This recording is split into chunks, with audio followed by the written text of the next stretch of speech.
and how are you all doing? Hope everybody's cool and happy and doing well. So, what is this that you're listening to at the moment? Well, this is a pilot for my latest thought process, my latest idea, my latest thing, which is I want to do a radio show of sorts. I'd like to do something in a podcast, something like that possibly.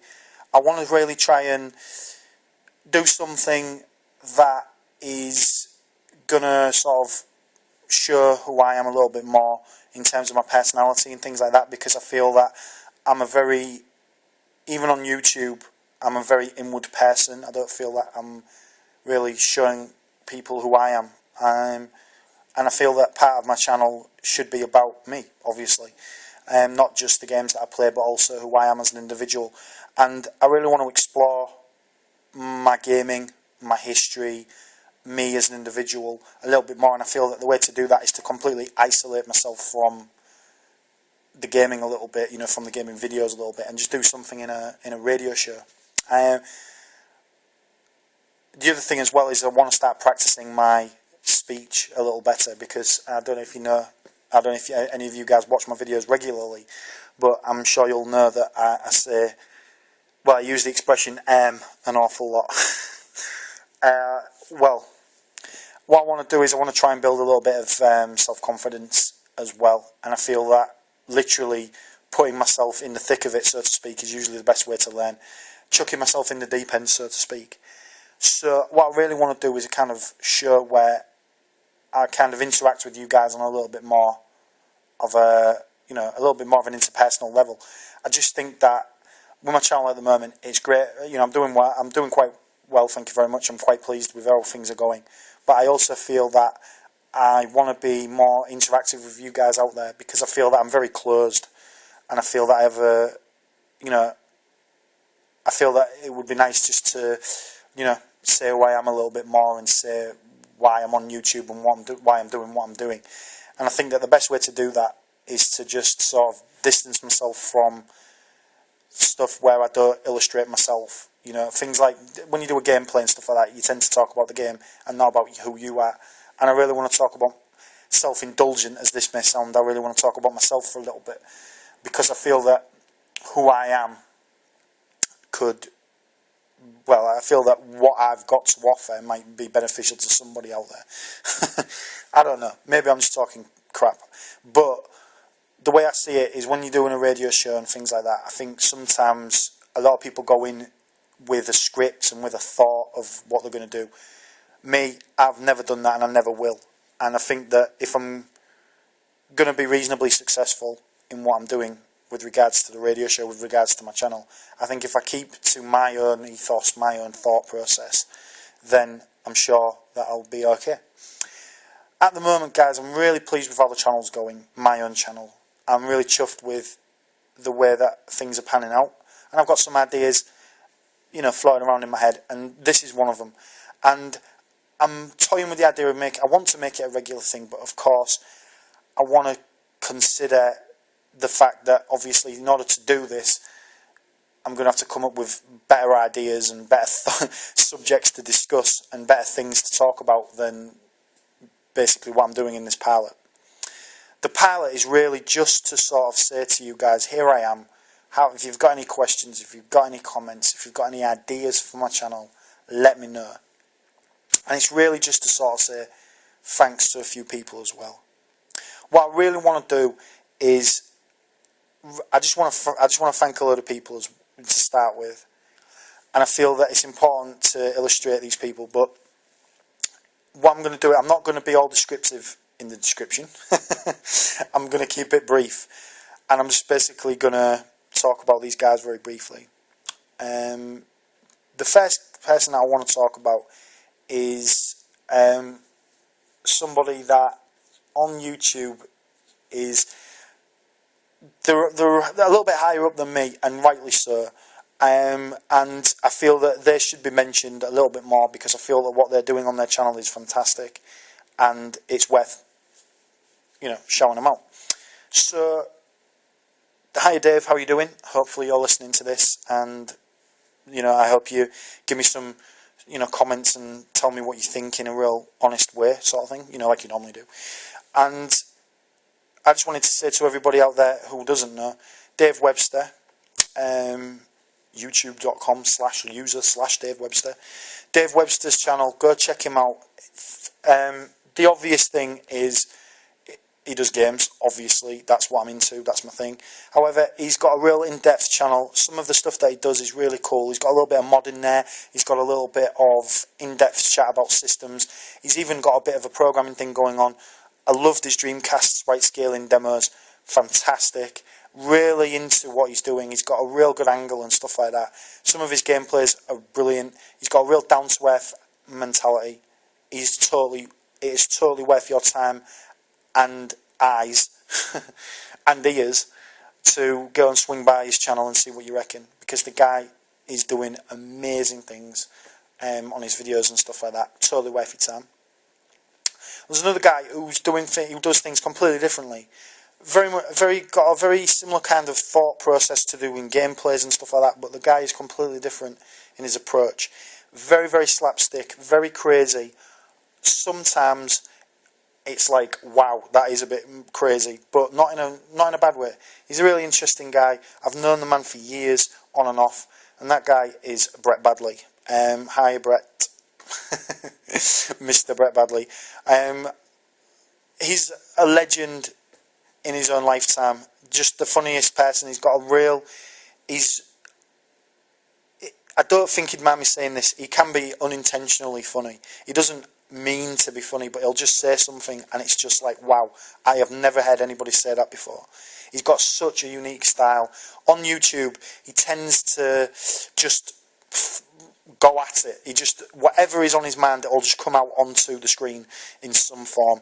And his gameplays and the way that he does things is just... He's just got a really good thing about him. You can laugh with him, you can have a joke with him.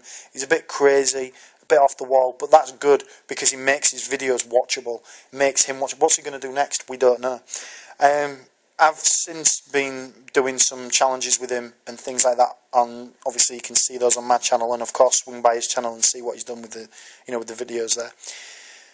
So go check out Brett Badley. Now, there are other people that I would like to mention, but bizarrely, I'm not going to, and there's a simple reason for that. If you go by my Wall of Legends, little thing on the side of my channel, and at the bottom, in the subscriptions, you'll note that there's a lot of people there that I look up to. Basically, everybody in there I have respect or look up to in some form, and I've got a lot of time for. Pretty much everyone in that list I would, give my fullest attention to, and totally be, totally chat with them, and, be happy doing so. These people are the kind of people that have basically influenced me and influenced what I do. Now, there is one person that should be on that list and isn't, and I'm going to change that soon, and that guy is Austin Mackett. He does a channel which is essentially gameplays and talks and things like that. He does reviews and mainly let's plays and things like that. Now, the man has a dedication which is unbridled, in my opinion. I've watched a lot of let's plays and people play them and do them and that's it. He does put a level of effort into what he's doing. Now, with his show-em-ups, with his platform, pretty much every genre that he covers on there, on his channel, you can see how much he puts effort in. He was doing Die McNamara, is it Die McNamara, is that right? I don't know if I pronounced that right, but Ghouls and Ghosts, or is it Ghosts and Goblins? Ghouls and Ghosts, basically he's doing a playthrough on the PC Engine, and that is the first time that, I'm sure there's other people on YouTube that do similar things, but it's the first time that I saw somebody go through a game just matter-of-factly. It was really interesting, because on the video he was saying, I'm just going to go to work in a few minutes, so I better hurry up.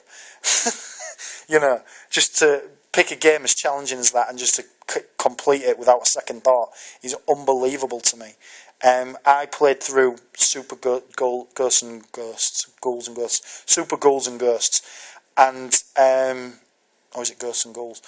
Can't remember. But anyway, I played through the SNES version of that game, and it's as solid as a rock in my opinion. However, he makes the game look like Mario. Do you know what I'm saying? He just totally beasts through it without any problems. The guy is truly a good games player, and his most recent vid, as per this podcast, would be his Teenage Mutant Ninja Turtles playthrough on the NES. You've got to watch that because that is pure entertainment. That is unbelievable. He goes through a lot in that video, and in terms of the game is almost Spartan in its difficulty level, unrelenting, and unfortunately, it's one of those games where you've got to be on the ball kind of thing. I'm not going to spoil it for you, but what I would suggest you do is you go check out his channel because it's totally worth your time. So why am I doing a radio show? Well, I'll tell you. The reason I'm doing a radio show is because I'm thinking about things all the time. I always tend to think about games even when I'm not playing games. I tend to be quite... I suppose you could argue that I'm obsessed a bit. I tend to get embroiled. I'm in one of these... It's a really strange situation because I've got a lot of kit and I've got a lot of games. And what's interesting is that I can choose what I want to, like literally choose what I want to play. I'm not held back by, genres and things like that. A lot of my favourite games from like 15, 20, 25 years ago are available to me now very easily. So for me, it's really great to be able to just pick up a pad and play a game. And to be able to play it on original hardware is fantastic. But what ends up happening is that I'm spoilt for choice. And because of that, I tend to get wrapped up in the choosing as much as the playing. I've gone through phases where I haven't actually physically played a game because I spent so much time admiring and looking at other games, or getting involved in the collecting of, or getting involved in the sorting of games. I have a lot of games of spanning pretty much all the popular systems. Outside of my hardware collection, I do have a lot of software, emulators. I do have a lot of emulation tools and things like this. So I'm heavily into games, not just the hardware, but just to be able to play the games in any way. For me, the fun comes from not just the playing, but the exploration of gaming, the history of gaming. One of my favourite game series is Ys, spelled Y-S. Ys is a really intriguing game series that spans multiple consoles, multiple generations, and is still going to this day. The franchise is, to the untrained eye, it's a sub-Final Fantasy type of situation. That is the most untruest statement ever, though, because as a game, it is remarkable. As a game series, unprecedented. The level of design that's gone into the game in terms of art, in terms of audio, in terms of everything, is just brilliant. And it's just unquestionably one of the better RPG franchises out there at the moment. And it's been going on for like over 20 years, over 23 years possibly, maybe more. Ys started out on systems like the Master System and the 8-bit PCs, in Japan and things like that. And I've played versions that I've been really fortunate to be able to play versions on, for example, the Sharp 68K, X68K, which is, in my opinion, probably one of the greatest 16-bit computers ever. And it's a machine that I'm so anxious to get. Of course, as you can imagine, it's a Japanese machine, so it's absolutely the most expensive machine ever. And if you can get one at all, you're looking at upwards of £500. It's a ridiculous sum of money, in fairness. However, the machine it's magnifico. It is beautiful. It is the best thing. It is. If you are a gamer and you have any understanding or appreciation of games from like the last 20 years, you will love that system. It is an arcade purist dream. There's so many cool conversions on there. Even games as old as Marble Madness have got absolutely stonkingly good conversions on that system. I am a massive, huge, unadulterated fan of that system, and I don't own one. I would love to own one legitimately. I see emulation as a little bit of a cop-out. I used to be heavily into emulation to the point where I had a computer literally full of emulators of pretty much every description, right down to things like calculators and Game & Watches and things like that. Just literally everything that emulates something I had on my PC. And even machines that I couldn't realistically emulate, things like PS2 and stuff like that. Sod it. Let's get them on there, just have a go. You know what I mean? And part of the fun was making the emulators work on limited hardware. That was for me anyway. But I had, and I probably still have somewhere, a Sharp X68K emulator. And the only disappointing thing about it is that the speed's inaccurate. Sometimes the colour palette is a little bit wonky. And the speed of the games... Oh, did I say the speed? Yeah, the speed of the games is rubbish. But the resolution of the graphics is not perfect. As an emulator, it stands up well. If you've never played a Sharp before and you want to just get into some games, it's a great starting point. And it's great to play. You just press a couple of buttons and you're away kind of thing. Fair enough. But I'm in the unlucky position of knowing and experiencing a Sharp X68K for real. And I've got an understanding and appreciation of things like screen resolutions and stuff like that. And it's, you know, the emulator is fair enough. The emulator is good enough. But I know what it's like, you know what I'm saying? So to be able to play that again legitimately, as it were, is a massive pull for me. The big thing for me at the moment is the Japanese systems. There's two massive systems that I would love to own. First one, FM Towns, or the FM Towns Marty. I'll probably end up going for something like the FM Towns Marty because it's consoleized and it's got a small footprint in terms of how it would sit on a desk or whatever. The FM Towns Marty is home to some unbelievably good conversions of arcade classics. There are some surprising choices of game on there, and the games that are on there are almost as rare as the console itself, which is strange to say the least. Some interesting conversions, some interesting games, a unique machine with a unique back catalogue, and it's something that I would love to explore. It would give me unparalleled happiness and pleasure to be able to experience that for real. Again, there's an emulator out there called UNZ, and that pretty much does the job, as it were, of an FM Towns. It covers the majority of things, and it's fair enough. It does the job. Again, you've got issues with resolution, you've got the occasional colour problems, you know, palette issues and things like that. Again, if you've never played an FM Towns before, it won't be of a massive deal to you. But it was so interesting to me. I'd be playing... when I got some of my systems, like, for example, the SNES and the Mega Drive, I'd spent years emulating.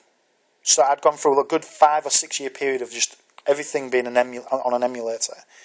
So to go back to the SNES and play it again, you realise what the emulators are lacking, even the best ones. Even the most amazing emulators that emulate the cores and everything perfectly, emulate every aspect of the chipset, they seem to miss something. And there's just so much. I mean, even stuff as daft as input lag. To me, you don't realise it until you're playing it and you're experiencing it for real. Since I've gotten into what I would describe as the real deal, the real hardware, so to speak, it's really dawned on me what I've been missing, basically. And not a lot of people would share that viewpoint. I mean, not least because of the space it would take up and all the rest of it. But emulation is only ever going to be a percentage of the real thing. It's never ever going to be 100%, no matter how much you put into the effort of it. To me, part of the experience is the feedback you get from the controllers. For example, the SNES controller, the bog standard SNES controller, it doesn't give you like vibration or anything, obviously, but it's the way that the buttons press, it's the way that the joypad feels, it's the way that you flick the switch to turn on the machine. These daft little things make all the difference, and that's the biggest thing for me now. Since starting to collect hardware, which was over a year and a half ago, like 2 years ago, I've really gotten into what, not just the game, but what makes the game a good experience. To be able to play a game on an Amiga, again, is amazing. I mean, I've got an Amiga 600 and a CD32. And when you play, I'm fortunate because I know how to put games onto CD to use them on a CD32. So, for example, I can play like OCS games, like Amiga 500 games, that kind of thing, on a CD32 using a variant of WHD load. So you can literally ban Amiga games to a CD and put them in your CD32. Now, your problem there is it just doesn't feel like you're playing an Amiga game. It's daft, I know. So what I ended up doing was I'd end up playing a couple of games that I didn't know much about on the CD32 WHD thing, and then I would get those games or track those games down to play on the 600, legitimately, as it were, you know, like properly with the keyboard and the joystick and all the rest of it. So I'm using emulation now as a tool to discover what a good game is for a system, and then going straight ahead and getting that game for the system. I'm using this palette just really as a way to show you guys a bit about me, and a lot of it's going to be random. It's probably end up going to be just like a long vloggy type thing. But this is why I want this pilot to be about you guys. I want you to help me a little bit. I want you to tell me what makes a good radio show, and I want you to tell me what you want from a radio show, what you would expect a radio show to have. I mean, for example, jingles. I'm presuming you'd want jingles and things like that. Does anybody know a place to get jingles? I get the feeling I should end up making my own of some description. I would want spots for people to discuss their channels. I would want the ability for other people to interact with the radio show. And the ultimate dream for the radio show would be to get guests to come on and talk about themselves. Now that would be special. That would be truly special.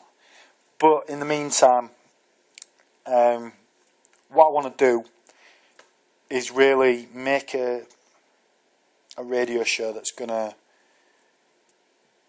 selfish and self-indulgent as this sound, I want to make a radio show that illustrates who I am a little more. I think the majority of who I am is kind of, I'm a really big talker. I talk my ass off, to be honest with you. And I love my hobby, and I love my games, and I love everything that there is about that. To the point where I would just chew someone's ear off talking. You know, I love that. And I love the idea of being able to share that with someone that actually will appreciate and understand what I'm saying. So I'm using the radio show as a way to really kind of go into deep conversation and to really discuss the burning issues and to throw things out to you guys. But I want to do it in such a way as that you are able to participate. I want your participation. I want to do things that make it feel like a radio show. I want to get that feeling of being on a radio show and that you guys are listening. I want something where you guys are going to be doing your thing, playing your games, I don't know, fixing something, having a cup of tea, chatting away, maybe busy working on a train, whatever it is. I want you guys to be able to, as crazy as this might sound, I want you to be able to listen to me or to listen to my content and, you know, feel relaxed, feel better, all that kind of thing. I want to give something back in. See, the thing is, I bang videos out, and that's all great and stuff like that. But the thing is, I feel that there's more to me than just, wow, that's a good game, buy it. Or, that's not a good game, don't buy it. You know, I think that I need to be a bit more illustrative of what makes me me. See, the thing is, there's a man on YouTube who is literally, he's literally like the godfather in terms of the way that he does what he does. And obviously, we all know who I'm referring to, the legend, Steve Benway. Mr. Benway has got everything down to a fine art, and pretty much everything that he does in terms of his vids and things like that, even are just very easygoing, very laid back, very straightforward, and that's what you want. That's what I want. But the thing is that I don't, without being disrespectful to Mr. Benway, I would not want to mimic him, and I almost want to like do something crazy to show that I'm not copying anyone to such an extent that I am that person on YouTube, if that makes any sense. I tend to have a lot of influences, and there's a lot of people that I respect on YouTube to the point where I wished I'd have done that.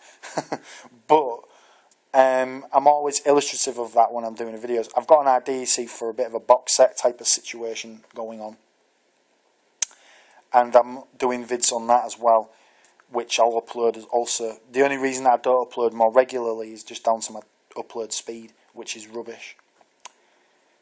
And this is the other reason why I'm doing a radio show, because it'll make it easier for me to upload content. But yeah, I want the radio show to be a bit rough and ready, in the sense that I don't want it to be absolutely pin-sharp quality. I want it to feel like you're listening to the radio. I don't want the absolute like best quality audio. I don't want you to... I want you to be able to hear it, obviously, but I don't want it to be like pin-sharp, unbelievably amazing quality sound that like gives you an eargasm. I'm not bothered about shit like that. What I'm concerned about is just giving you that experience that you've tuned in on a medium wave or FM, and you're aware. You're listening to me and you're happy and having a cup of tea. And I want it to almost be old-fashioned, not even retro. I'm talking like proper old-fashioned. I'm a bit sad really, because I watch a lot of shows, especially shows that are based on themes from like 30s, 40s, things like that. I watch these shows, and to me, a lot of it, it's like a different world to me.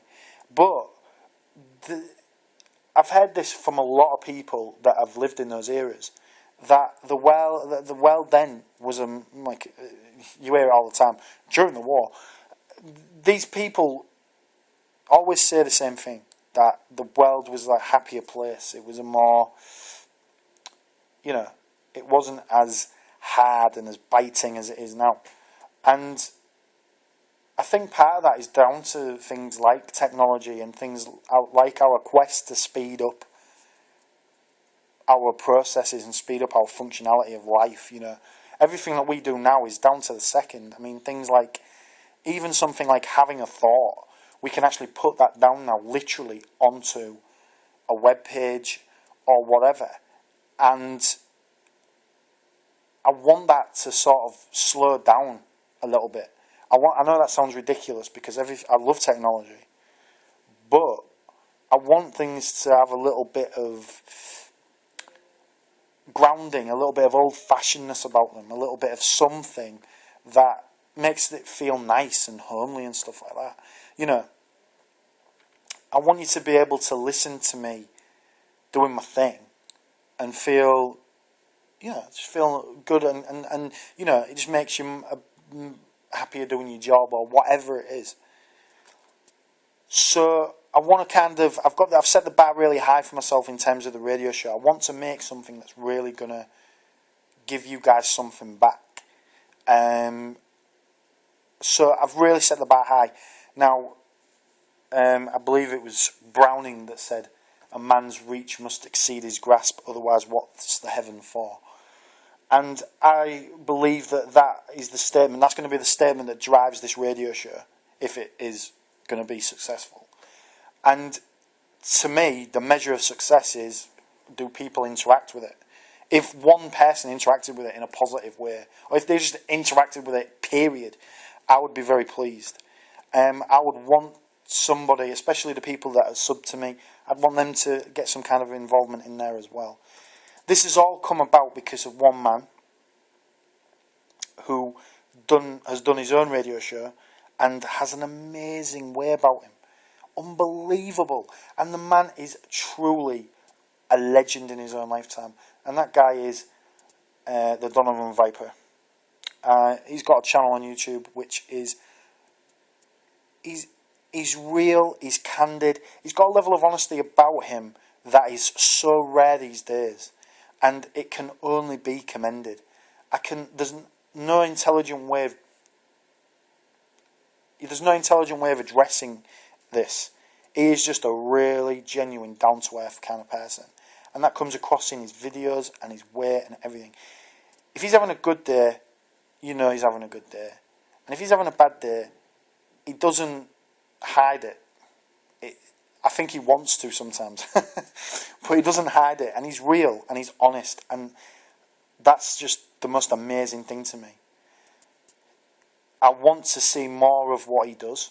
I want to see him constantly doing more videos. Sorry, mate. I know you've probably got a life of your own, but I just love your channel. I love your videos. I want to see more. And the radio show that he's done, he is a host. Do you know what I'm saying? He is a host. I'm just a talker. He is a host. He is a guy that guides you through and makes you feel like you're part of something. He does good things. Now, if I was 40% of what he is, then maybe I'd feel a bit better. I'd feel a bit happier knowing that I'd reached that milestone. I'm hoping that he looks at this, and I'm hoping, listens to this, and I'm hoping that he chimes in as well, because Liam, mate, Donovan Viper, I hope you listen, because I would want you to be brutally honest to me about this and tell me, is it a good thing that I'm doing? I'd want you to be real brutal with me and just tell it like it is. You know what I'm saying? Constructive, unconstructive criticism is all welcome. All of it. Just tell me the lot. Be honest and real. Because I respect your opinion, because you have done very well with your podcasts and things like that. I like what you do. And I would like, as jealous as... This sounds so like I'm jealous or something, but I would love to be able to sort of get to experience what you experience. The community as a whole regards you, in high esteem. There's a lot of people that are on your channel that totally respect you, and they comment with you, and you guys have a laugh, and it's awesome. And I have to admit, I don't get. It's nice on my channel. I've got loads of nice comments, and I've got some great subs and things like that. But I have to admit, I do get a little envious, mate, because you have got a fantastic community-based spirit, which I don't think I could ever have. And that's not... There's just something about me that I just don't have that thing, what is it? The mojo. Do you know what I'm saying? I don't have the mojo that you've got. But, having said all of that, I'm going to go headlong into some crazy ideas. I'm going to try new things, and I'm going to experiment, because that's what it's all about, right? So this pilot is really just to see if this is any good, or is it just bullshit. I want to try. The first pilot isn't going to be structured, as you can tell. I'm not going to structure it at all. I'm just going to chuck it out there as just one big long thing. And I'm hoping that the feedback that I get will talk about what is a good structure, what is a good way of doing things. And that's what I'm hoping to achieve, is to get some kind of feedback from you guys, especially from the Donovan Viper, especially from some of my top commenters, people like Dave Webster, Mr. Brett Badley, etc. And I'm hoping that I get a little bit of feedback that will give me an understanding of what I need to do to be really good at this, basically. But there you go. So, with that said, I'm going to end the pilot. I'm going to call this my first cut, my first attempt at a podcast. This is me literally, for the first time ever, doing a podcast type radio show type situation for you guys. And I'm just curious to know what you think about that. Tell me what would make for good radio. Tell me what would make for good entertainment. Tell me what you would want to see in terms of format. And tell me if you think that I should look at exploring, taking my sound bites to other levels. Maybe I'm jumping the gun a bit, I don't know. But let me know what you think, guys, because I totally respect what you've got to say. Alright, have a good one, you lot. See you soon. I'm going to be doing my normal thing, banging out vids, that kind of thing.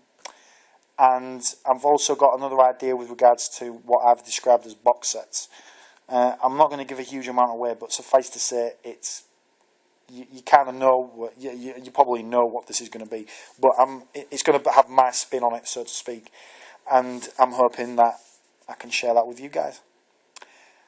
Right, let me know all the usual. Keep it real. As Mr. Brett Badley would say, stay frosty, and I will see you guys on the flip side. All the very best. Laters.